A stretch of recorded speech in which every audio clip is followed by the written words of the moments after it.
the question always becomes, do they play the sport or not?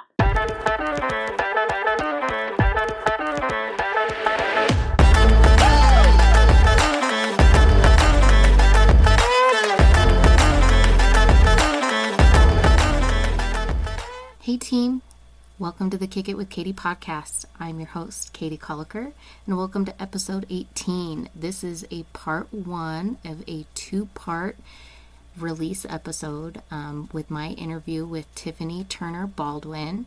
She has a master's in social work from Ball State University, and she's a certified clinic coach, and she's an entrepreneur. She's a speaker, and she works in sports social work and like psychology. So she talks a lot about the mental aspect of sports. And so we had an amazing conversation. It's probably the longest interview I have done thus far, and we covered a lot of topics. So I have split this up into a two-part series. I'm releasing part one today and part two tomorrow, especially since I kind of am a little bit late this week getting my episode out, and I do apologize for that.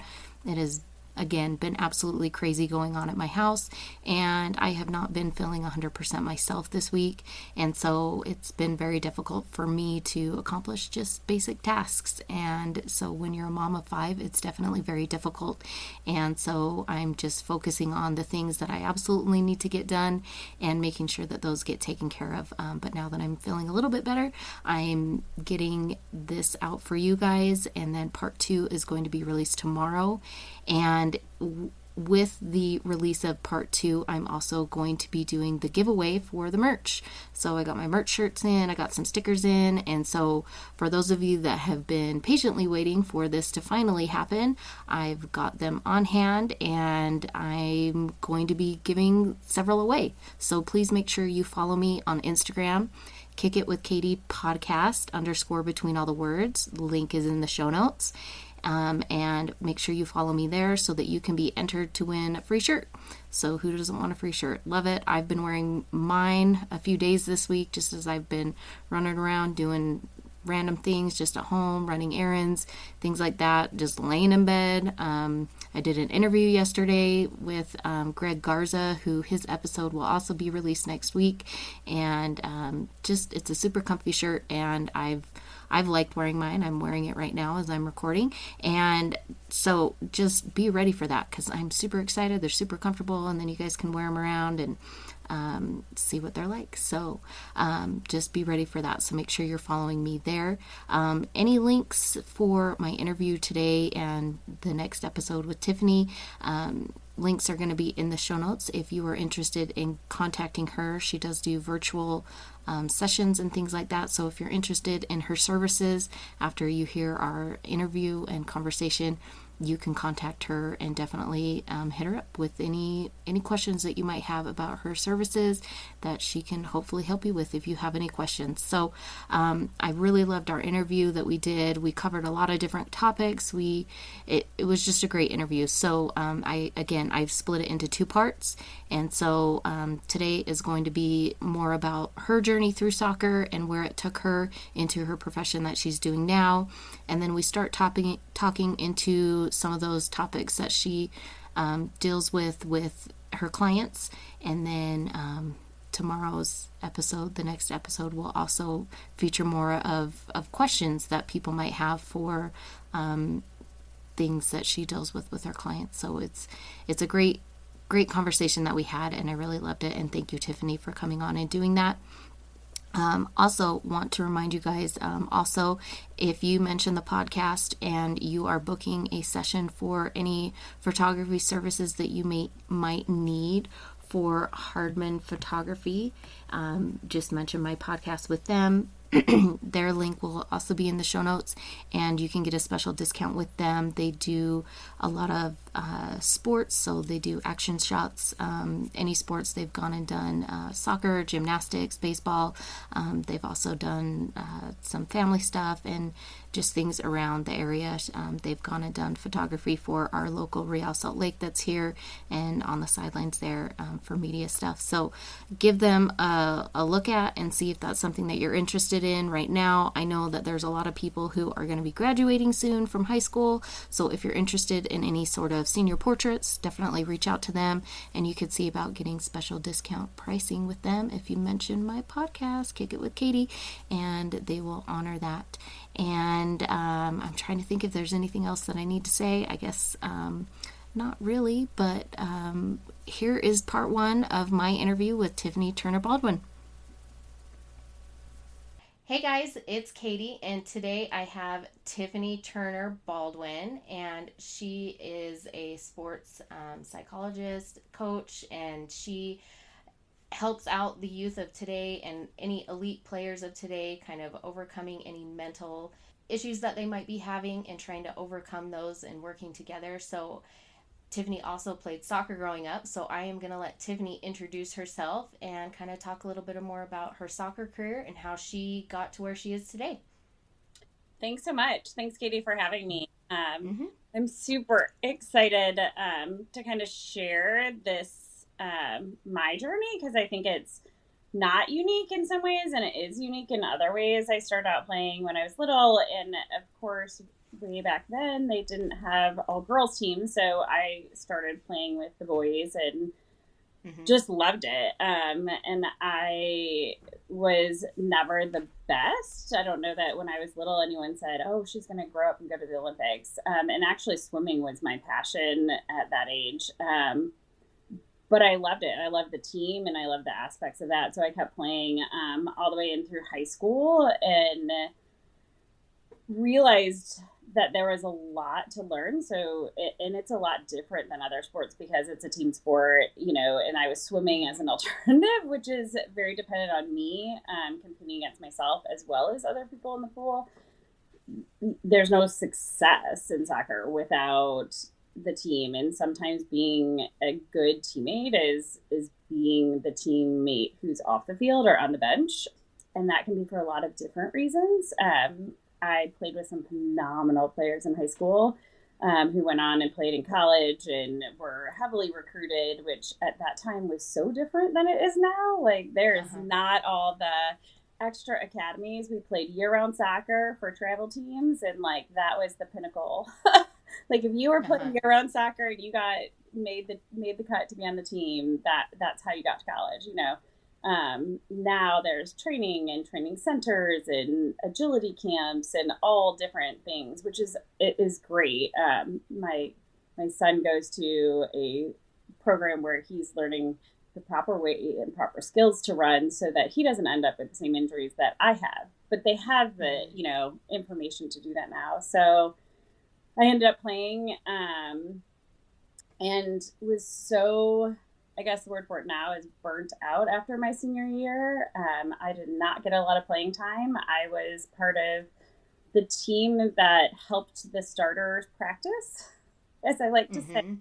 I had a lot of conflict with my coach, and it kind of took the passion out of soccer for me. So when I found a college that didn't have a varsity team but had a club team, I was all in. Like it helped me get that team aspect back and passion and all of the things that I loved about it without having that negative association that I had with it.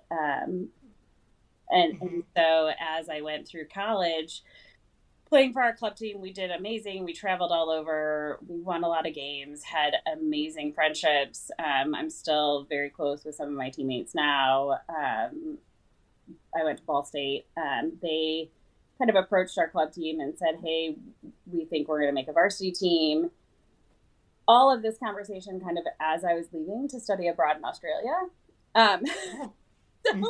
I left for Australia, not really knowing that there was going to be tryouts and all this other stuff. And I wasn't going to be there for any of it. And so I was fairly stressed about the process and if I was going to be able to play and if there would be a club team after having leave and what the recruitment process would look like.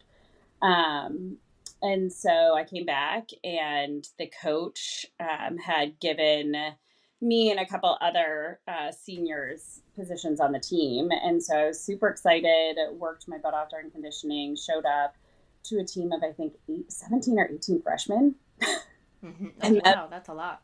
then the few of us seniors, right? And Mm-hmm. it was very, very quickly apparent that we were there in a different kind of team role than what we were expecting. We played, we worked hard, we practiced, but with 17 freshmen who are starting a brand new team, like, it's not exactly the role of being on the field that they're looking for. And I don't know that I understood that at the time, but looking back on it, and as the season progressed, it was very much, my role was not, I was never competing for a starting role. Uh-huh. I was competing for a leadership role in a lettered, a letter jacket, as I like to Mm-hmm. say, and to be part of an experience. And so it was a very humbling experience, very exciting. I met some amazing, amazing humans that year, but it was definitely a bigger life lesson on, you have a choice to make. I could have quit right then and when I realized it and just stopped showing up, or I could show up and take on a leadership role and be there as kind of a big sister role, or a captain role, even though the captains were also freshmen, um, Mm-hmm. and show up and make it a success. And so I decided to do that, and learned a lot that year, and was very grateful for the opportunity to have a bigger life lesson that year than just showing up. And it carried on. That's part of the reason why I got into mental health. I was already in that field in my undergrad, but when I started in mental health, I I was immediately drawn to athletes, because it wasn't an injury that happened to me, but that does happen to a lot of players in high school and college, where they're on top of the world and they're at the top of their career, and then all of a sudden it's gone. And you have to decide and shift your goals and your role, right, on the team. And I watched that happen to a Mm-hmm. lot of freshmen who came in, and a couple girls needed surgery, and so all of a sudden, it wasn't just the pressure of them being part of the team. It was their family's expectation, their coach's expectation, the uncertainty of being on the team, the uncertainty of what their career would look like. Um, and, just the how to balance it all if soccer isn't the heart of it, and the base of it. Yeah, it's definitely, especially when you're around such elite minded players and everybody's focus is very similar. And so that competitiveness, the drive that everybody has to be so successful, and then you as a seasoned player who's already been there for so many years, you're basically kind of showing them the ropes of how to be in this environment, but you yourself unfortunately weren't able to play. And so that is definitely hard for players to manage. When you decided to go into what you're doing now, so you said that you're a social worker and you were in psychology, and you were drawn to the athletic and mental side for these athletes. What kind of personal experiences did you bring to the table? Because I know that you mentioned that struggled with it sounded like your high school coach in that setting. So what kind of drew you to specifically focus on sports? A big thing that pushed me, like, as I was going to social work, I wanted to work with kids, was the primary reason. And I'm not sure at that time, because there wasn't, even sports psychology wasn't a thing, but sports social work definitely was not a thing. Mm-hmm. It's just now kind of exploding as a field and a focus, where MLS has a bunch of sports social workers involved, the NFL, Olympics. They're looking at social work as a different field, but what I learned as I kind of stepped back was that there are things that are out of your control. So the politics of my high school was a big piece of what was going on, and why I didn't get playing time. I went to a private school, which was an amazing school. It was an amazing opportunity. But I thought that it was about me at the time as an 18-year-old kid, 17-year-old kid. I thought that it was about me. And so looking back on it, I realized like that was not in my control. Like I could have practiced my absolute hardest. I could have put everything on the table, which I felt like I was doing. And I wouldn't have played any more than I did because it wasn't about me. It was about the politics and the other things behind the scenes. And I think that whether it's politics or injuries or whose dad is the coach, which in younger, like I'm still blown away as my own kids play by the politics involved and the parents coaching, who aren't looking at the best interest of the team or the kids, but they're using their own lived experiences as a guide for coaching, and there's little training for coaches and how that affects the mental health, how winning isn't necessarily how smaller kids learn. Losing, you actually learn a lot more for because you continue to push and strive yourself forward. I did have an injury in swimming where I swam distance when I was young and dislocated my shoulder. And I think that's where I'd always thought I was going to be successful in sports or go to college and play sports, but it was always going to be swimming. And that was kind of taken off the table. So looking back, I had coaches and parents and family who supported me in challenging me and building that distress tolerance of like things aren't going your way, so what are you going to do about it?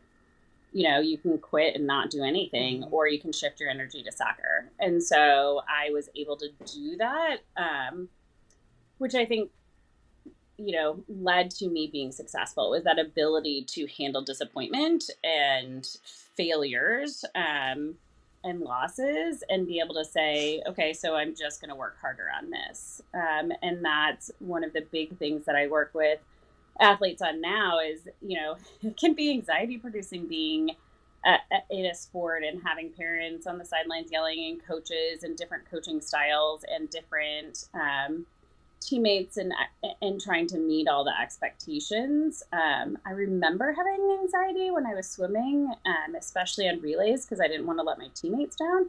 I don't remember the same anxiety during soccer, but I also think it's because it was a different team. Like I never felt alone. Like I never felt like it was all up to me to do things, which was different. But I work with a lot of kids who have that anxiety, you know, where they just feel paralyzed at some point by the what if I don't, you know, stop them from scoring? What if I don't score a goal? What if I don't do this? And so helping them understand that they are part of a team and it's not all up to them. You know, it sometimes it's about the progress. Sometimes it's about other things, you know, that are out of your control, like injuries, you know, somebody in your team gets injured that you've been practicing with, and it's not that one person is always the most critical player, but it changes up the dynamic, right? And it brings you out of that headspace. And so helping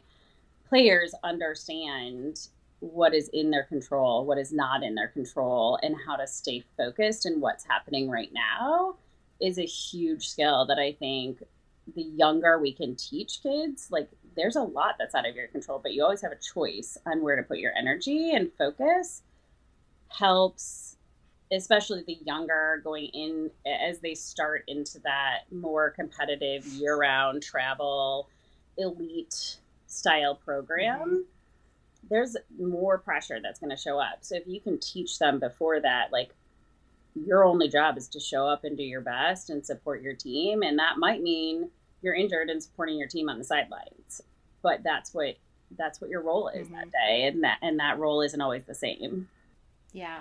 And I even just had a player that I just subbed them out during an exercise we were doing at practice, and it was like a scrimmage. We were, you know, playing 5v5, and I had one or two extra players on the sideline, and so I subbed somebody out for a player who had just scored 3 goals. And they came out and were like, well, why did you sub me off?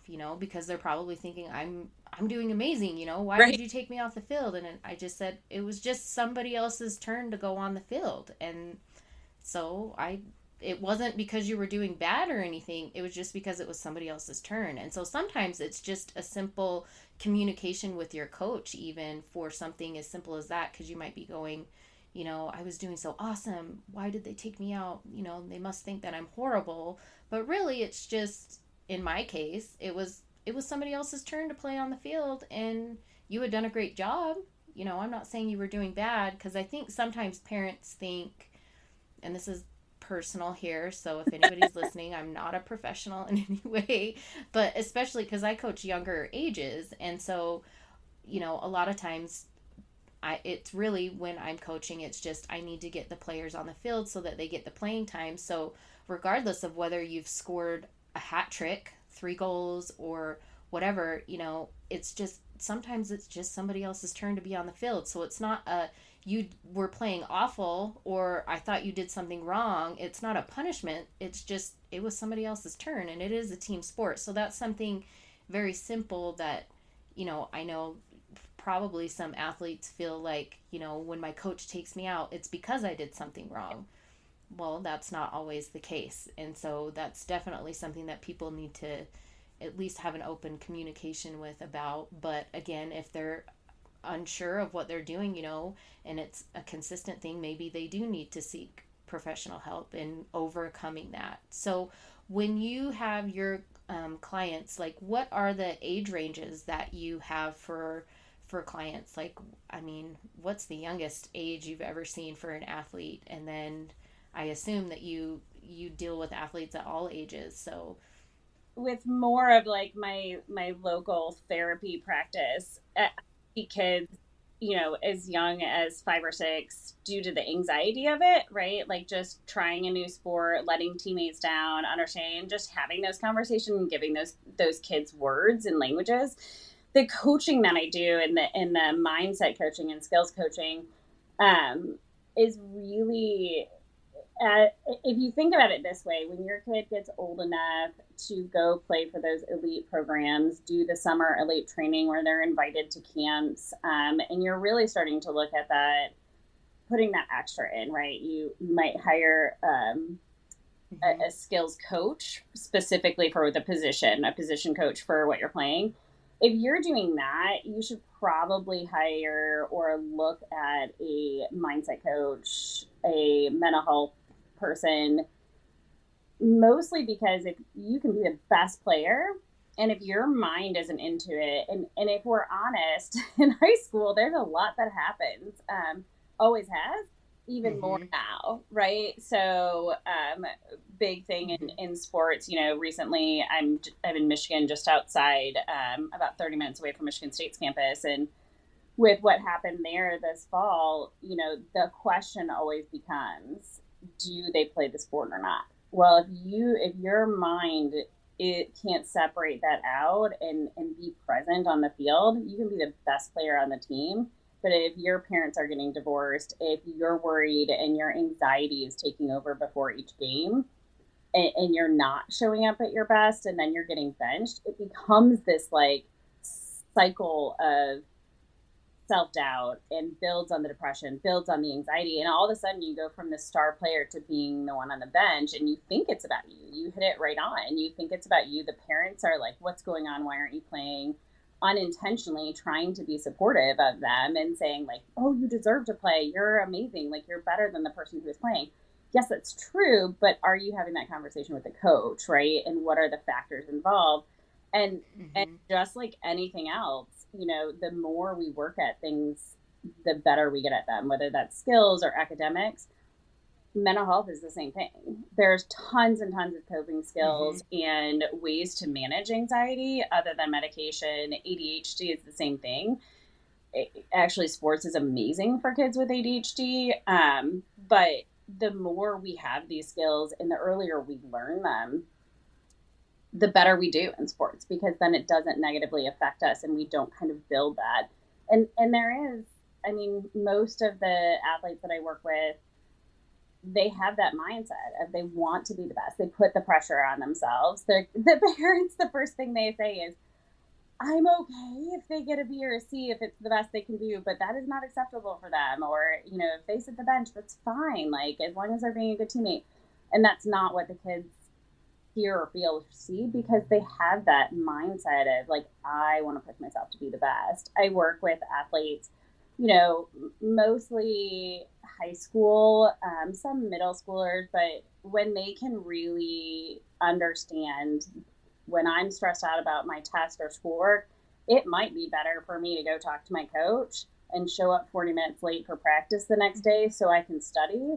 Because if I show up to practice and I do terrible and I don't have that conversation, it's going to affect me. It's going to affect the team and it's going to affect other people. And without that conversation, and that's a scary conversation for high schoolers and middle schoolers to have with their coaches, no matter how nice the coach is, going up to them and saying, hey, I'm not sure I can show up to practice today, right? Or helping parents understand at that age, skipping a skills coaching to stay home and study and knock out their big project so that they can focus over the weekend and they're not feeling split mentally, is a huge benefit. As it kind of goes up, college, professional, Olympic level athletes, it's a little bit different because they're at that point, there's a lot of different conversations, because sometimes your career ends in not the way you expected.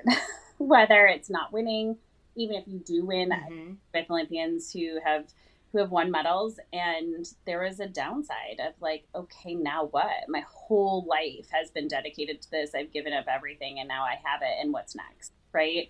So I think it's always a matter of just being human. But I think the favorite part of my job is helping them realize that there is a balance and that they're prioritizing different things, and that a lot of that is in their control, and then giving communication skills so they can simply ask a question to their coach without feeling that anxiety and fear, that they're letting somebody down, or that that's going to put them on the bench. Right? Because I've definitely seen it where, you know, a player feels like the whole team rides on their shoulder, and if that's the case, then something's wrong, because the whole team should not be riding on one kid's shoulder.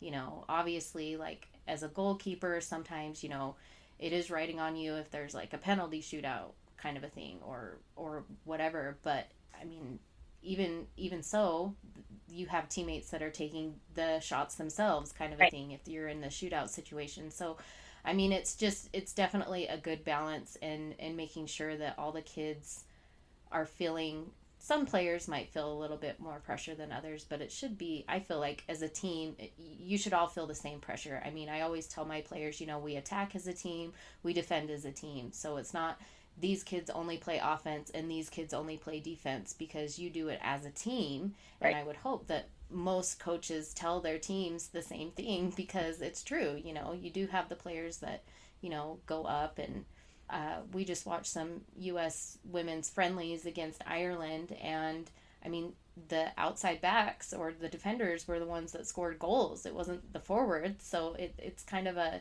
you know, when you think about it as you know, only the forwards can score goals. And it's like, well, technically everybody, but probably the goalie, has the opportunity to probably score a goal at some point, depending on the situation in the games. But I mean, yes, we want the forwards to score goals, but but you Right. know, it's Yeah. kind of an equal playing field out there. Well, and not only that, but, you know, part of it is just helping them understand, like, it got to a shootout because of the whole game. Like, that isn't the determining factor. You Mm-hmm. didn't get there on your own, so it's not your own to hold. Yeah, yeah, and I mean, a shootout is, I'm sorry, a crummy way to end a game, but it's kind of a, it's got to be finished somehow. And unless we're playing, I mean, for those Harry Potter fans out there, unless we're playing Quidditch and we're playing for days and weeks upon, you know, a long time, which, sorry if you're not a Harry Potter fan, it's a fictional game that can go on for days and weeks, and Anyway, I'm a Harry Potter geek, so but anyway, I mean the soccer games, they have to end at some point, and unfortunately sometimes it does have to come down to those penalty kicks, which is super stressful. I'm a goalie mom, so my son's, he's made an amazing save in a penalty shootout, and even though he made that save, unfortunately his team still lost in the final because of how it all played out. And so it's like, but you guys, you didn't get beat during the game, you guys ended level, so it is a crummy way to end a game. And I can see that, that pressure, and having to talk our son through it. I think he's a little bit younger, so I think sometimes at the younger ages it's easier to kind of just brush it off and go, yeah, well, we'll get them next time, we'll come back Right. and win, kind of a thing. So it's kind of nice. But as you're getting older and there's that more pressure, it is harder to just kind of brush it off, as you could say, with players. So what are some of the mental barriers that you typically see with youth athletes currently? I know we kind of talked a little bit about some of them, but what are some specific ones that you see and help those players work through? So a lot of what I end up seeing is anxiety. Kids who have always had anxiety in some way or another, but it's kind of focused or comes out during sports, and trying to help them see the reality of it. Like we were just talking, goalies feeling like it's all on them, quarterbacks feeling like it's all on them, and helping them to look at things a little bit differently, and giving them the skills to use in those specific situations. So, the coping skills that you can use in life, right? As far as like taking a few minutes and meditating and doing other stuff is not really realistic on the field. Like you're not going to, be Right. in the middle of a game. So helping them to use what they have available, helping them to learn to reach out to their teammates and say, hey, I'm having a hard day. Coach, hey, I'm having a hard day. I just need a minute. I'm seeing more players post on social media meditating ahead of time, or taking that time to just let go of what's out in the world and what else is going on in their life so they can show up and focus. Players have done this forever. We used to call them goals. Yeah. I mean, we have our things, listening to music, and now people have a name for it and are calling it meditation and doing this, but they're actually showing it and showing up and doing that, and showing like this is what is helpful. And you have a lot of professional players who are also talking about mental health, which changes the dynamic of everything, because you can be an amazing player, a professional player, an Olympic athlete, a college player, and struggle with ADHD or depression or anxiety, which people have always had, but nobody was willing to talk about it because it was something that you worried about being judged by. The other thing is I think that a lot of players is time management, balance, academics, and being able to navigate the basic skills in those, and helping them kind of realize that these are life skills. It's not just about playing soccer for this team, or it's not just about your teacher who's giving you a lot of projects. Like these are life skills, and so the earlier you can learn them, the happier you will be. And that will help you later on in life. And I think getting out of that space of like, my teacher's such a jerk, or my coach is such a jerk, they won't let us miss practice, and they won't let us do this, or we have to have this GPA, and helping them understand like your ability to excel and your ability to navigate this is a life skill and is going to help you later on in life. And it's not just this coach. There are always going to have people who have expectations of you. There are always going to be people who talk a different way, even navigating kids with anxiety or depression, and coaches who aren't very empathetic or compassionate to it, and have the kind of old school mentality of tough it out, right? And they're screaming and yelling, not thinking that that's motivating, but not realizing that that's what's going to happen, and helping those kids realize like You can't control the whole world. Mm-hmm. You can control how you process and intake the information, how you communicate that to your coach. I know you're trying to motivate me. I'm working my hardest, but when you yell at me, Mm-hmm. it ruins my focus and concentration for the whole game. And now I'm focused on your voice instead of my teammate's voice. That's a really difficult concept to have. But I find more often than not, especially at the high school Mm-hmm. level and college level, once you have those conversations in an appropriate way and in an appropriate time, that relationship actually improves because the coach wants the same thing that the kids want. They want their players to play their best and to love the game so they don't quit. And I think that sometimes gets lost in the performance aspect of we have to have the best team, we have to win. Well, if kids are always losing, they're probably not going to love the sport a lot, right? that's that's a human thing, is to want to be successful, especially in these kids who see themselves going to the Right. next level. But ultimately, if you hate the sport, you're going to quit at some point. And that doesn't allow for that passion to grow either. And I know there are points where I hated the sport and kept playing, so it's not a universal rule. But the goal is that you love these sports enough to continue playing and share that passion with other people. As a coach, as a mentor, as a player, as a teammate, the passion is what continues to bring people back. Mm-hmm. Yeah, totally. I know. I've heard some players, similar to yours, where they had maybe a bad experience with a high school coach. They have their club team outside of school, but their high school coach did something, maybe played them in a different position, or they played favorites, kind of a thing. There was a lot of politics in it. And so certain players who would normally be starters on their club team, were barely getting any playing minutes in their high school team. And so it kind of created a really bad environment for them. And so, like they persevered and they kept playing because maybe there wasn't another option at that point. The club teams weren't playing at that time and they still wanted to play the sport. And so they stayed in that, bad situation and hopefully try and make the best of it, kind of a thing. But I know that certain people that I've talked to that have been in those situations, they go, that really left a bad taste in my mouth. And I'm hoping now that that doesn't happen as much as it maybe did back when these stories that I've heard of happened. But that's definitely something that maybe could have been helped or worked on, or talked through with somebody. Maybe, like you said, there wasn't necessarily an open line of communication. I don't remember, it was just some video of, it was a comedian, and he said, um, people, he was saying, people, they've always had anxiety or depression or whatever, but we're the first generation to, go around and tell people. And again, this was a comedian, he's like, so we'll, go around and say, I have anxiety or I have depression. And then somebody will be like, oh, what are you doing about it? And it's like, well, I don't know.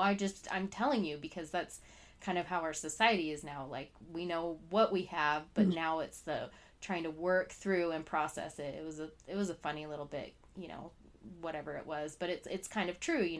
Now we're Yeah. talking about it more and we're recognizing it, and now we're learning how to work through it so that there's not that stigma with it. And so people are being more vocal about it, which is very important because from my own personal experience as a youth athlete, when I was feeling extremely overwhelmed with what I was going through and all of the activities that I was involved in, I definitely could have used somebody that I could have talked through and worked through the process versus just internalizing all of it. And somebody saying to me, you're this amazing, or you're a great athlete, you're a great dancer, there's no way that you could be depressed, kind of a thing, because you're doing so well. And it's like, well, a lot of comedians have depression and that's just their coping mechanism. And so it's Yep. definitely, as an elite athlete, as you feel that pressure, you have more to lose, as you could say, and because you've been working for all of this. And so it definitely is something, like you said, if you're hiring that extra coach for a skills or speed or whatever it may be for whatever sport you're playing, look at the mental aspect of it, because you do need to make sure that you are there, in, I say, body, mind, and spirit kind of a thing. Like, you need to make sure that all the pieces are working together, because, if your brain isn't working, then your body's not going to work. It'll only kind of go so far until you hit a barrier, and then you just kind of stop, and then you do reach burnout. Thank you, Tiffany, for this first part. So it kind of, just ends there, but we are going to pick up right there with the burnout and following up on that tomorrow with the next episode. So if you're not listening to this live, the next episode will be dropping tomorrow, Friday. But if you're listening to this later on down the line, then the next episode should just be ready for you to stream and listen to. So again, thank you, Tiffany, for your input and all the things that we covered, and hopefully we can have you on again in the future. If anybody has any questions again or want to reach out to her for her services, her links are in the show notes.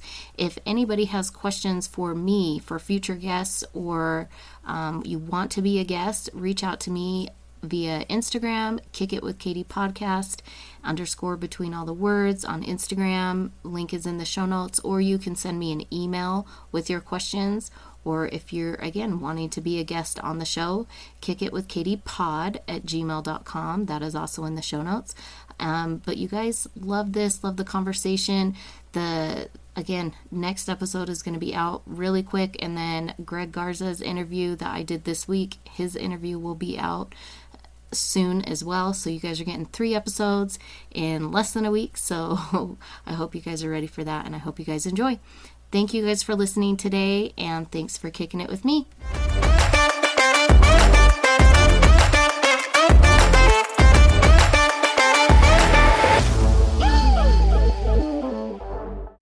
Don't forget to follow me on Instagram at Kick It with Katie Podcast _ between all the words.